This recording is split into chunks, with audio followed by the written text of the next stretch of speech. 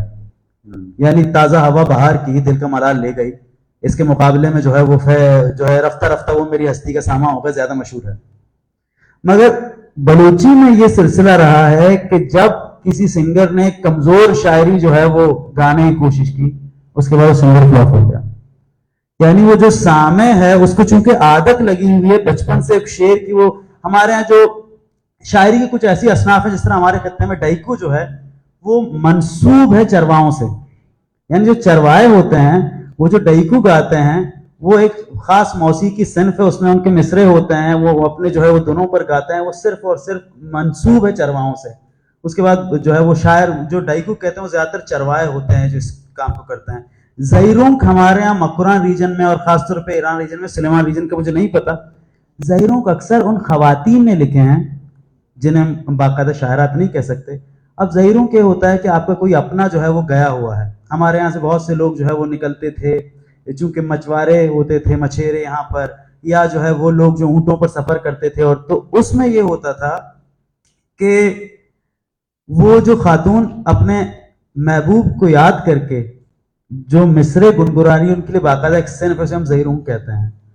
تو ایک دن احسان, ہمارا دوست ہے احسان اصغر, اس نے مجھ سے کہا, انہوں نے منی مومن کی شاعری کا ترجمہ بھی اردو میں کیا, وہ کہہ رہا تھا یار بہت اچھا ہوا تم لوگوں نے ترقی نہیں, کیونکہ وہ جو ایک جو تہذیب کے ساتھ جڑت رہی وہ اس کی وجہ یہی تھی کہ وہ ترقی نہ ہو پائی. ورنہ اب ہم دیکھ رہے ہیں کہ جو نئی ہماری بھی جو جنریشن زی آ رہی ہے وہ بھی آج کل بہت ٹک ٹاکس اور یہ وہ کر رہی ہے, مگر جو ہم تک جو نسل تھی اس میں یہ ہے کہ ہم شعر سے واقف رہے. یعنی اگر کوئی ہم سے کہے کیا کون ہے تو ہم جانتے ہیں, سدو کون ہے ہم جانتے ہیں, بالاچ کون ہے ہم جانتے ہیں. اگر کوئی بھی ایک شخص ہمیں پوچھے گا کہ بھائی جو ہے وہ اس حد تک ہے اس شعر کی روایت داستان کی کہ دادشاہ شاہ ایران کے زمانے میں ایک شخص تھا جو ایران میں جو ہے وہ لڑ رہا تھا, دادشاہ ایک بلوچ. اب ان کے جو ہے وہ ان کی شہادت کے بعد اس پر بھی ایک پوری مثنوی کے انداز میں ایک چیز لکھ دی گئی جو پوری داستان کو یاد کرتی ہے, اور اسے سینہ بسینہ, کیونکہ لکھنے کا کوئی رواج نہیں تھا, یاد کرتے تھے لوگ, محفلوں میں بیٹھتے تھے. اب انٹرنیٹ آ گیا ہے ہماری طرف بھی, اب دیکھتے ہیں اگلے 10 سالوں میں کیا ہو, مگر ابھی تک ہے یہ صورتحال. اور قاضی صاحب کی جڑت کی ایک وجہ سب سے بڑی یہی تھی, قاضی صاحب اس روایت سے جڑے ہوئے. شاید میں ایک چیز اور ایڈ کر دوں, ہماری جو بلوچی زبان ہے اس کی جو رائٹنگ ہے یہ بہت زیادہ پرانی نہیں ہے. 100 سال سے پہلے آپ کو شاید بہت باقاعدہ نہیں ملے گی, ایک آدھ مثال, ایک آدھ مصرع شعر آپ کو مل جائے گا. بلوچی ریٹن میں 100 سال سے زیادہ اس کی عمر نہیں ہوگی. ہمارے پاس سینہ بسینہ جو کلام ہے وہ ہماری ماؤں کو, بہنوں کو, دادیوں کو, نانیوں کو بالکل ازور ہے, جو کہ سینہ بسینہ چل رہا ہے. تو قاضی صاحب نے وہی مزاج اپنایا, اسی کلام کا مزاج اپنایا, اور قاضی صاحب کا کلام بھی سینہ بسینہ لوگوں میں مقبول ہوتا جا رہا ہے. میرا خیال ہے کہ مجھے یہ تسلیم کرنے میں کوئی عار نہیں ہے کہ میں نے آج پہلی بار قاضی مبارک کے بارے میں سنا, ان کی شاعری کے تراجم سنے, اور مجھے حیرت ہوئی کہ پورے پاکستان کے لوگ ایسی شاعری سے واقف کیوں نہیں تھے. ظاہر ہے مسائل تو بہت سے ہیں، ہر جگہ ہے، تو اس وجہ سے مجھے اچھا لگا کہ میں آج کی اس محفل میں شریک ہوں. بہت شکریہ. میں یہ پوچھنا چاہوں گا کہ ان کی کوئی کتاب مکمل طور پہ جو تراجم میں ہو جو دوسرے لوگ پڑھ سکیں، اس کے بارے میں پوچھنا چاہوں گا. سر بہت سارے دوست کام کر رہے ہیں اس کے اوپر، مگر ان کی فیملیز نے ابھی کچھ ریسٹرکشنز لگائی ہیں کہ جو بھی کام کرنا چاہے پہلے ہم سے اجازت لے. ویسے ان کی 9 کتابیں بلوچی کی آ چکی ہیں. ہاں، پہلی کتاب واحد کامریڈ صاحب نے ہی چھاپی تھی ان کی. واحد کون سا سن تھا پہلی کتاب کا؟ 86 میں. ابھی 9 کتابیں ہیں اور ترجمے ہو رہے ہیں، جیسے ابھی ہمارے بھائی نے صادق مری نے آپ کو سنایا، عمران ثاقب نے ترجمے کیے. مگر یہ کوئی انتخاب ہے، ان کا باقاعدہ کام ہو رہا ہے اور یہ بلوچستان کے ادارے کریں گے اور ضرور کریں گے. اور کوئی دوست اگر کوئی بات؟ سر میں یہ کہنا چاہ رہا تھا کہ اصل میں جس طرح کا ہم کام کرتے ہیں اسی طرح کا رسپانس آتا ہے. صحیح. میں اس لیے یہ بات کہہ رہا ہوں کہ یہ غالباً 80s کی بات ہے کہ میں لاہور گیا ہوا تھا تو قمر جمیل صاحب بھی لاہور میں تھے، تو ٹی ہاؤس میں ہم نے حبیب جالب صاحب سے ملنا تھا. شام میں ملاقات ہوئی، چائے وائے پی، اس کے بعد ان کا کہ چلے میرے گھر روٹی کھائیں. عام کلچرل چیز ہے لاہور کی، سب بھی کہتے ہیں چلو جی روٹی کھاتے ہیں چل کے. تو اگر روٹی کھائیں، ان سے بہت کہا، ان کا نہیں چلو میرے ساتھ روٹی کھائیں، چلیں گھر چل کے روٹی کھائیں. اچھا ٹی ہاؤس سے نکلے باہر تو وہاں کھڑے ہوئے تھے، ان کے وہاں گاڑی تھی نہیں، تو وہاں کھڑے تھے تو ایک رکشے والا آ گیا. اس نے آگے پوچھا جالد صاحب گھر چلنا ہے؟ میں نے اس نے پوچھا کہ گھر چلنا ہے آپ نے؟ تو اس نے کہا ہاں. کہ بہ جاؤ. تینوں کو بٹھا لیا اس نے اور جناب وہ لے کے چلا اور اس نے جا کے گھر پہنچا دیا. ان کے گھر سے اترنے کے بعد اس نے پیسہ نہیں مانگا، نہ انہوں نے پیسے دیے. گھر سے اتر کے وہ سامنے دکان تھی، وہاں سے انہوں نے کسی بندے کا نام لے کے آواز دی. ان سے کہا بھائی مہمان آئے نے کراچی ہوں. انہوں نے کہا جی تھی گھر پہنچو. کیا ہاں جی مہمان ہے؟ انہوں نے کہا مہمان آئے ہیں کراچی سے. ٹھیک ہے آپ گھر پہنچے. وہ رستے میں سب کو کہتے ہوئے جا رہے تھے. تو میں نے یہ کہ آپ سب کو کیوں بتا رہے ہیں کراچی سے مہمان آئے؟ کہنے یار گھر میں کچھ نہیں ہے، ان کو پتا چلے گا تو مہمان ہے تو خود انتظام کریں گے. تو یہ حبیب جالب میں کیوں؟ اب یہاں میرے خیال فیض صاحب بھی کھڑے ہو نا باہر آرٹس کونسل کے باہر آج، اگر تو آپ قریب نہیں جائیں گے، آپ کہیں گے پتہ نہیں کھڑے ہوئے ہیں، اپنی ان کی پرائیویسی میں مداخلت نہیں کرنی چاہیے. بے شک ایسا ہی ہے. تو یہ ہے فرق. بالکل ایسا ہی ہے. ہم اگر ہم سمجھتے اسی لیے دور رہیں گے کہ بھائی کہیں وہ اپنے ان کو برا نہ لگے. ایسا ہی ہے، ایسا بھی ٹھیک ہے. ہے، لیکن وہ آدمی تھا تو اس کا ایک پرامس تھا اس کے پرسن کا، اس کی ساتھ تھی، لوگوں سے اس کی جڑت ہی ایسی تھی. بے شک. کہ 12 فروری تھی، مال پہ نکلا تو حبیب جالب نکلا ہے تو سارے نکل آئے. بالکل سر، ایسی یہی شخصیت ہر جاتا وہ آدمی اس کے ساتھ شامل ہو گیا، آج جو کچھ ہونے والا ہے. بالکل بالکل عوامی شخصیت ہے. وہ چلتا وہ جلوس تھا، اکیلا آدمی جلوس تھا، نکلے تو لوگ جلوس پر. یہ کام اپنا اپنا ہے. واہ واہ. تو حبیب جالب کو کس نے پہنچایا تھا؟ رسالوں نے تو نہیں پہنچایا تھا، اور لیبر میں بھی تھا، وہ ہر جگہ تھا، ہر طبقے میں تھا. نہیں تھا تو اشرافیہ میں کم تھا ذرا. بالکل. باہر ہم چاہتے، جس طرح انور بھائی آپ کا جو ناول چیخ ہے، بلوچستان کا ہر پڑھے لکھے گھروں کے پاس یہ ناول ضرور ملے گا. میں نے دیکھا ہے، میں اس کی گواہی دیتا ہوں. میں کہتا ہوں کہ ہاں جو پڑھتے ہیں کہ ادب سے دلچسپی رکھتے ہیں، مگر میں کہتا ہوں کہ میں چاہتا ہوں کہ مبارک قاضی کا کلام اس طرح آپ سب کے ہاں ہونا چاہیے. آپ لوگ بھی اس کو اسی طرح پڑھیں. نہیں ترجمہ بھجوائیں گے آپ کو ساتھ. دیکھیں کوئی سنگت ہے، کوئی اور کوئی بات؟ جناب میں ایک تو مری صاحب نے بھی ادب عالیہ اور اس کا ذکر کیا، کچھ آپ نے بلوچی سینہ بسینہ ادب کا، پشتو اور بلوچوں کا تقریباً ٹپے اور بہت ساری چیزیں مشترک ہیں، وہ ہمارے ہاں بھی اسی طرح ہے. زیادہ تر عورتوں نے جو ہے وہ لکھے تو نہیں ہے لیکن سینہ بسینہ وہ ٹپے لائے ہیں. لیکن جو قاضی مبارک صاحب کے آپ لوگوں نے پورا ایک نقشہ کھینچا، ایک تصویر ہمارے سامنے آئی، تو مجھے ایسے لگ رہا ہے کہ جیسے ہمارے پشتو میں اجمل خٹک تھے، قریباً ان دونوں کی شخصیت، سیاست، عام لوگوں میں بیٹھنا، اور بالکل اوپر طبقے میں بھی ہے، سیاست کے حوالے سے بھی مشہور تھے، عام لوگوں میں بھی زمین میں بیٹھ کے کوئی پیسہ نہیں کمایا، جلا وطنی بھی کی کسی بھی حوالے سے. ابھی تک بھی اس کا بیٹا جو ہے کینیڈا میں نوکری کے لیے گئے، ایمل خٹک، ہم سے رابطے میں اس میں